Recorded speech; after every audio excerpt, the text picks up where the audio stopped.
Em 1997, o James Cameron soltava no mundo o filme mais caro da história até então.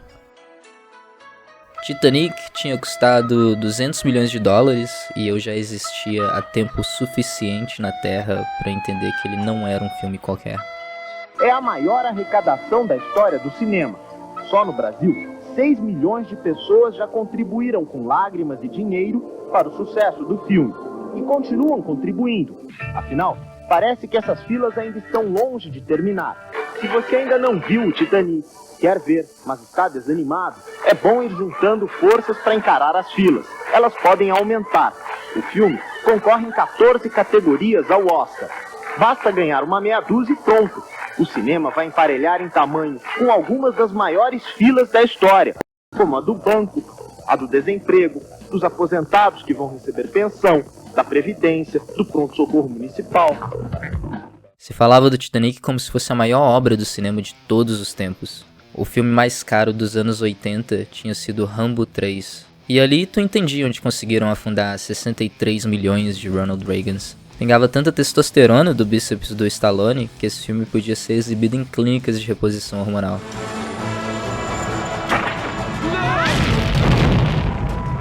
Já o Titanic, quando eu finalmente consegui ver, naquela resolução clássica de VHS 4x3, dividido em 2 fitas na casa do meu amigo que tinha videocassete, só pude me perguntar, então, é só um filme sobre um barco que bate no gelo e afunda? É isso mesmo? Tem coisas que a gente não entende quando é criança, mas depois de adulto eu percebi a real beleza do filme. Ver um monte de aristocrata inglês morrendo congelado. E falando em água, Navegando em Águas Misteriosas é o 4º Piratas do Caribe. E o filme mais caro da história, custando 369 milhões de dólares. Sabe quanto dinheiro que é isso? Eu também não. Mas eu me acostumei a ver que um filme custa 200 milhões de dólares e pensar, tá bem, faz sentido que essas imagens fingindo que se movem, projetadas numa tela, custam tanto quanto construir meia dúzia de hospitais. Do Titanic pra cá tem pelo menos 50 filmes hollywoodianos que custaram mais do que 200 milhões de dólares. Aí eles pegam esse orçamento e ainda dobram pro marketing. É tão bizarro o tanto de grana que esses estúdios fazem com esses blockbusters que quando um filme desses dá ruim e acabam com um prejuízo de 400 milhões de dólares no colo, é só mais um dia pra Warner. Nem vão de Americanas nem nada. Os caras vão lá, fazem um Esquadrão Suicida, depois me fazem outro Esquadrão Suicida sem chamar de Esquadrão Suicida, e um terceiro Esquadrão Suicida chamado O Esquadrão Suicida. Pra fazer um filminho no padrãozinho da indústria, só pelo tamanho dos créditos, a gente sabe que você precisa de roteiristas, diretores, fotógrafos, maquiadores, engenheiros de som, editores de vídeo, figurinistas, animadores, músicos, produtores, o cara que segura esse microfone por cima da galera, o cara que leva o café, o porteiro do estúdio, alguém pra escrever coisas na plaquinha, atores, câmeras, seguradores de cabo e tantos outros empregos temporários precarizados que dava pra abrir uma subsidiária do iFood.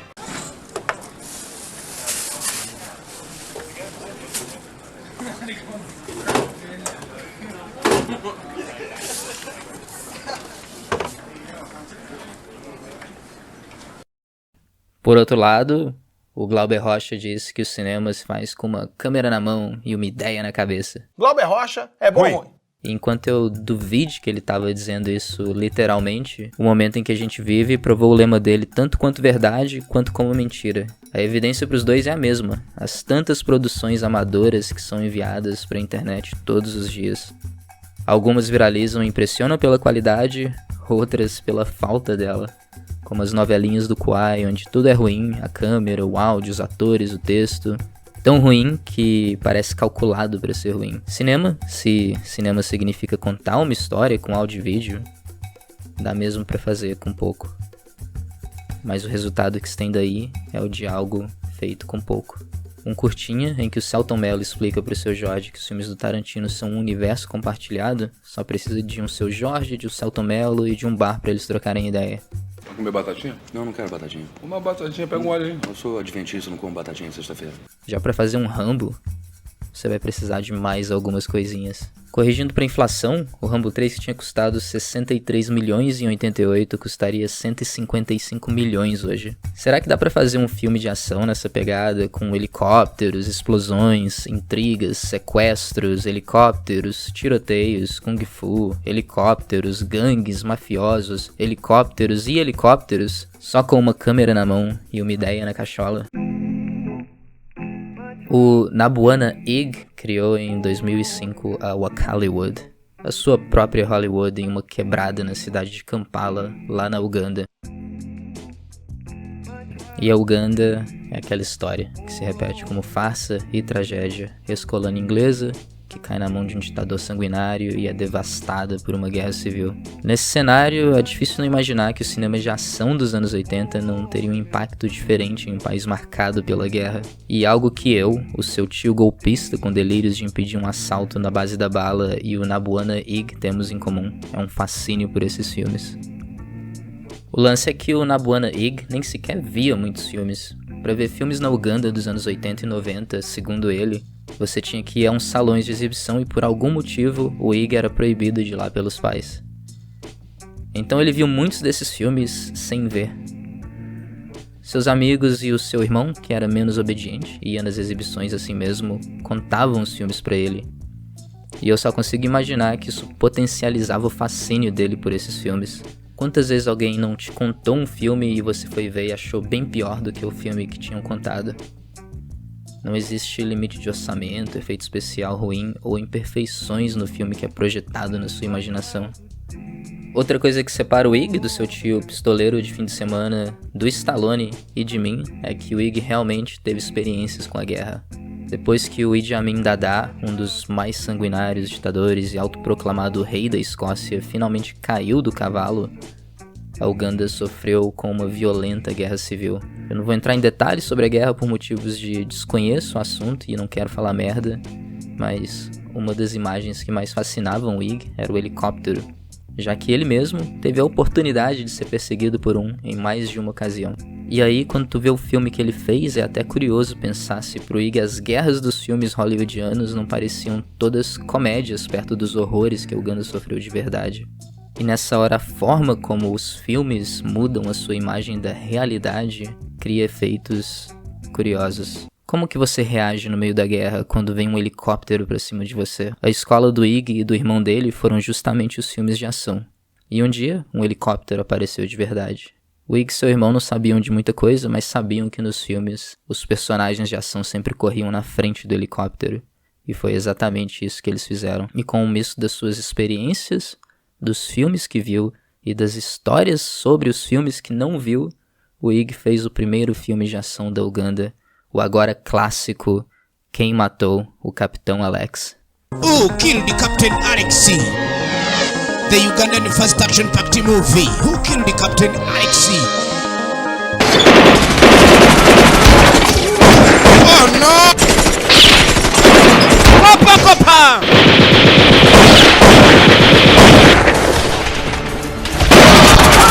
The movie's on!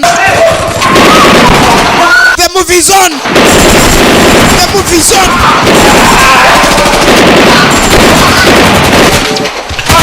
The tiger is in the cage!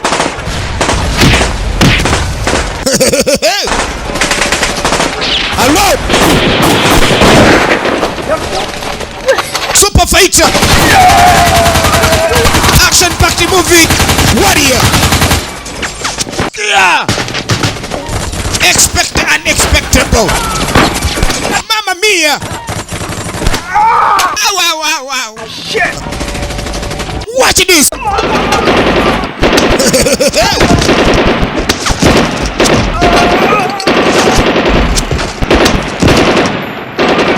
Rapid action! More fire! The picture I want to clear right now, Uganda is known for Idi Amin. Being that Idi Amin killed people, we have also to kill people to rub off that image, bad image of Idi Amin.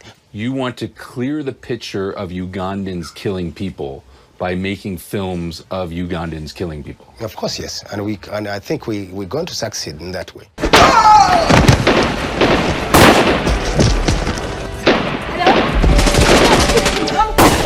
Laba machine. I wanna go. He knows the way of using a gun.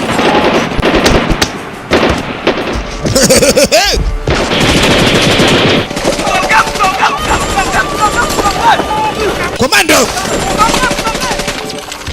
Paro. Chire bobby. Mommy, I'm scared. Here we go. Move it. Chire bobby.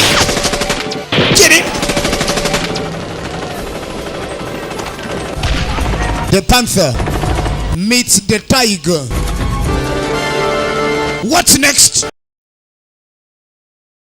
Nas sombras de Kampala existe uma organização mafiosa que controla tudo. A Máfia do Tigre, liderada pelo temido Richard. O cara é sangue ruim, joga lixo em via pública, fura fila da merenda, recebe auxílio emergencial sem precisar e mata qualquer um sem dó. Só que cada país tem o seu Capitão Nascimento, e na Uganda ele é o Capitão Alex, que resolve fazer oposição ao bom senso, fazendo oposição à Máfia do Tigre. Numa incursão explosiva pelas quebradas de Kampala, o destemido Capitão Alex consegue capturar o irmão do Richard, Tiger Mafia. E é aí que o couro come mesmo, porque o Richard não mede esforços para se vingar do Capitão Alex. Lá da base da Máfia do Tigre, uma espiã é enviada para o acampamento do capitão, e depois disso, o nobre capitão é encontrado morto. Quem matou o Capitão Alex? É a pergunta que todos se fazem, e tudo aponta para a Máfia do Tigre. Sem o Capitão Alex, os comandos não têm muita capacidade de se organizar, e parece que tudo tá perdido e mais uma vez a cidade ficará entregue às patifarias da Máfia do Tigre. Mas existe ainda um homem que está à altura de investigar o caso. O Capitão Alex não era a pessoa mais excepcional da sua família. O seu irmão nada mais era que o maior artista marcial Shaolin de toda a Uganda, conhecido por todos como Bruce Yu, o de Uganda. Assim, o impávido monge parte em busca de respostas, distribuindo porrada por toda Kampala até descobrir. Kill the Captain Alex. A trama continua com muitas outras reviravoltas, mercenários russos, mulheres indefesas sem memória e novas artimanhas para capturar a Máfia do Tigre.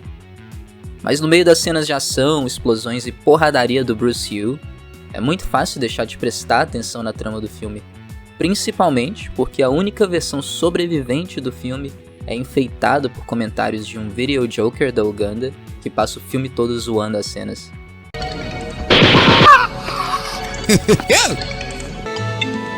The most deadliest gang in Uganda.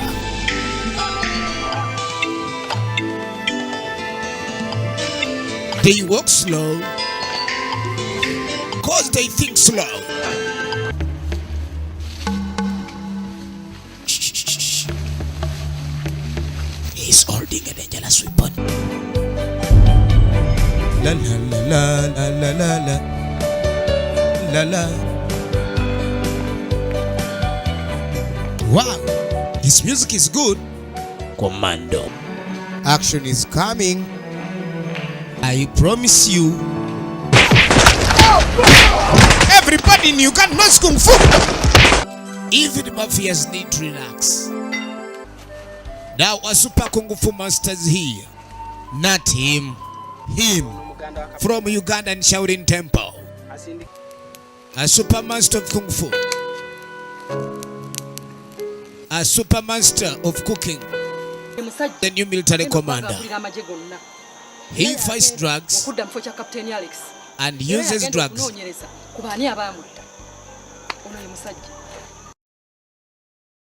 Você já ouviu aquele papo de que o Tarantino aprendeu a fazer filme trabalhando em uma locadora? Well, because I used to work at this video store for 5 years. I was behind the counter, charging people late fees, recommending movies and stuff. Nos Estados Unidos, o cinema é uma indústria solidificada de mais de 100 anos. Não é que o Tarantino não tenha méritos e grande talento e domínio da linguagem do cinema, mas ali é jogar semente em solo fértil. Vai brotar. Já em Uganda, não existia uma indústria cinematográfica antes da Wock Hollywood. Não tinha escola de cinema, agente, estúdio, referências, consultores, artistas especializados, roteiristas, operadores de câmera, seguradores de microfone, nada de nada. E aí, quando tu quer estudar um bagulho e não tem escola, o único jeito é você mesmo ser o professor. E foi isso que o Ig fez. O cara catou um computador velho com a versão 1.5 do Adobe Premiere e aprendeu a usar o editor de vídeo pelas notas de suporte do próprio programa. Mas essa é a parte técnica. A parte de contar histórias visualmente, ele aprendeu sozinho, quando criança, desenhando suas próprias histórias em quadrinhos. Tudo que o Ig sabe sobre fazer cinema foi o Ig que ensinou. Nas suas dezenas de produções amadoras feitas em Kampala de 2005 pra cá. Filmes feitos com câmeras velhas, editados em computadores feitos de partes sobressalentes e com quedas constantes de energia. O orçamento de Quem Matou Capitão Alex foi de $200, exatamente 1 milhão de vezes menor que o do Titanic. As armas que os personagens usam são produzidas numa oficina de Wakaliga e recicladas de sucata velha. Os atores são as pessoas que estão ali e podem participar do filme. Amigos, vizinhos e personalidades do local. O que faz com que o Ig roteirize seus filmes de uma forma muito única. Ele dá uma olhada pra você, imagina qual personagem você poderia ser e te enfia no filme dele. O Bruce Yu, também conhecido como Tio Bannon, é de fato um mestre de Kung Fu que começou a aprender a arte marcial vendo filmes e copiando os golpes que ele via nas telas. Os figurinos dos filmes são as roupas que os atores trazem para as filmagens. O sangue, inicialmente, era sangue de vaca que eles buscavam no abatedouro local. Depois, foi substituído por corante vermelho, porque tiveram o pequeno contratempo de alguns atores pegarem tétano. Resolvido tudo isso, vem a parte da comercialização do filme. Afinal, o Ig não pode se nutrir só da vontade de fazer cinema. A gente não tá ligado no tanto que o Brasil tem a ver com a África nas melhores coisas. Fazer arte ali é punk, é samba, é rap, é funk. A Ramon Film Productions gravava os filmes em DVDs e saía vendendo pela vila de porta em porta para quem quisesse comprar a mais nova produção do Ig. Imagina a sensação que não devia ser. De repente tu compra um DVD pra ver um filminho no fim de semana e tá ali a sua rua, a vendinha da esquina, o bar que você vai tomar uma cachaça, o teu primo posando de mercenário, a sua vizinha atuando como assassina espiã. E quem é que te vendeu o filme? Os atores, o diretor, a galera que produziu. E se você não tivesse um DVD ou um lugar pra ver o filme, você sempre podia ir nas exibições que rolavam por Wakaliga e que muitas vezes iam ter o M, que é a voz que você ouve zoando o filme inteiro na versão do YouTube. E se Quem Matou o Capitão Alex já é um filme fascinante por si só, com o M gritando Comando! E Tiger Mafia! O filme todo, e sacaneando cada cena, ele passa de curiosidade pra espetáculo de mais alto nível. Mas se você tá lá na exibição e não tá curtindo o filme, não tinha problema também, porque segundo o Ig, não era raro, junto das exibições, ter uma TV ligada no mudo em algum canto da sala passando uma partida de futebol. Em 2010, o Ig subiu pro YouTube um trailer pro filme, e esse foi pouco a pouco ganhando notoriedade. Em um primeiro momento pela galera se divertir, comentando quão tosca era a produção do filme. Mas não demorou muito para Wakaliwood começar a ter fãs sinceros pelo mundo todo. O trailer original do filme já tem quase 4 milhões de visualizações, enquanto o filme já tem mais de 8.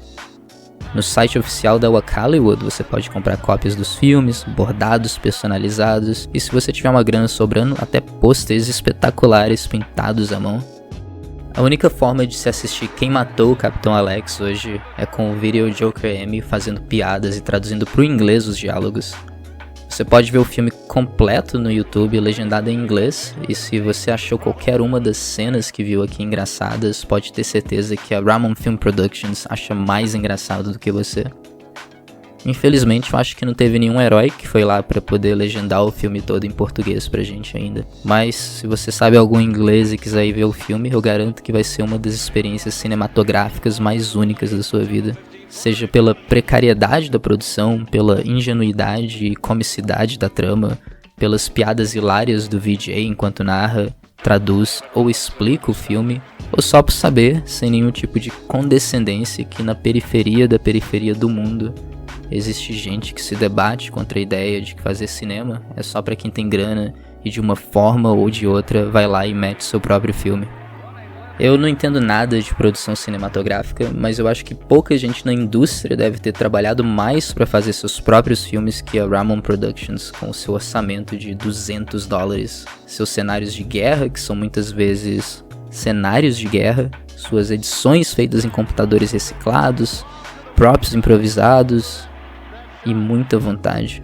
E não acho legal olhar pra isso como uma história de superação, de como a única coisa que separa alguém do sucesso é o esforço. O Hollywood é um milagre que custa muito caro pra todo mundo envolvido ali e parece render muito pouco. O Ig até hoje não viu os filmes do Bud Spencer que o irmão dele contava pra ele, porque eles não existem na Uganda. Meritocracia é os caralho. Com certeza, o orçamento de $200 não inclui as centenas de horas voluntariadas por todo mundo que quer ajudar o filme a acontecer.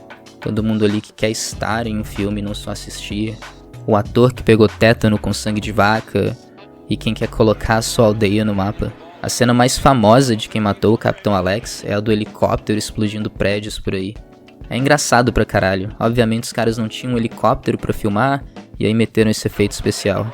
Mas hoje, a Hollywood já tá equipada com seu próprio helicóptero cenográfico. Então, enquanto ninguém for lá jogar uns milha na mão do Nabuana Ig, parece que ele vai continuar fazendo o filminho dele lá do jeito que ele pode, pra glória do cinema de Uganda. Os caras fizeram Esquadrão Suicida, depois foram lá, fizeram outro, e aí fizeram outro ainda.